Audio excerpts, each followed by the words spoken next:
Gold plating को आप कैसे डिफाइन करते हैं, और अगर हम इस D6 प्रोजेक्ट के कॉन्टेक्स्ट में देखें तो आप उसको लेकर के क्या कहना चाहेंगे? आप सवेरे से आप यहाँ है, आपको कहीं सोना दिखाई पड़ा, कहीं गोल्ड प्लेटिंग किया है हमने? नहीं, बिल्कुल नहीं दिखाई दिया। So I mean these are allegations made by people जिसको ये ENP सेक्टर का कोई अंडरस्टैंडिंग नहीं है, और जो मेगा प्रोजेक्ट कैसे करते हैं उसका कोई एक्सपीरियंस नहीं है। अभी आप उनका बात लेके ये सब सवाल पूछ रहे हैं, और मैंने जस्ट आपसे एक क्लैरिफिकेशन मैंने कहा कि इसको क्या होता है, क्योंकि एक आम व्यूअर के नजरिए से वो ये बार बार ये शब्द सुनता है कि गोल्ड प्लेटिंग है, गोल्ड प्लेटिंग है। आपने बहुत अच्छे से कहा कि कहीं सोना आपको लगा दिखाने, लेकिन आपके हिसाब से गोल्ड प्लेटिंग का आखिरकार डेफिनेशन क्या है? मेरे को खुद को पता नहीं ये गोल्ड प्लेटिंग मतलब होता क्या है।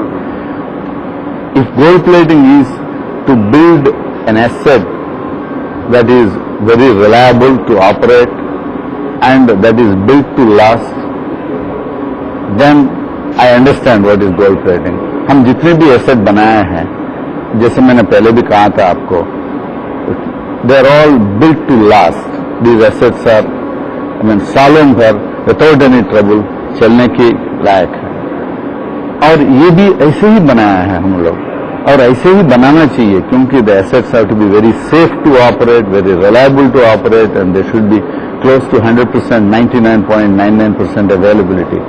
और दूसरा भी देखिएगा, एक और पॉइंट मैं आपको कहना चाहता हूं, जो इंडस्ट्री एक्सपर्ट्स है जिसको गवर्नमेंट ने अपॉइंट किया है, 2 एक्सपर्ट्स, उन्होंने भी कहा है नहीं, ये इसमें कोई गोल्ड प्लेटिंग नहीं है, ये काफी रीजनेबल और कम खर्चे में हुआ है। और इंडस्ट्री एनालिस्ट जैसे गोल्डमैन सैक्स वगैरह, उन्होंने भी यही कहा है, और उसका बात तो कोई मान नहीं रहे हैं। और जो एक company with A selfish motive वो कहने लगे सेइंग दैट, यहाँ तब लोग वो बात पे लेके वो बात। चलिए मैं आपकी अच्छी चीजों पे आता हूँ सर, आपने बहुत अच्छा काम किया, लेकिन एक चीज है जो जिसको कहते हैं कि जो खटकता है, मिल्क 8 में आपने पार्टिसिपेट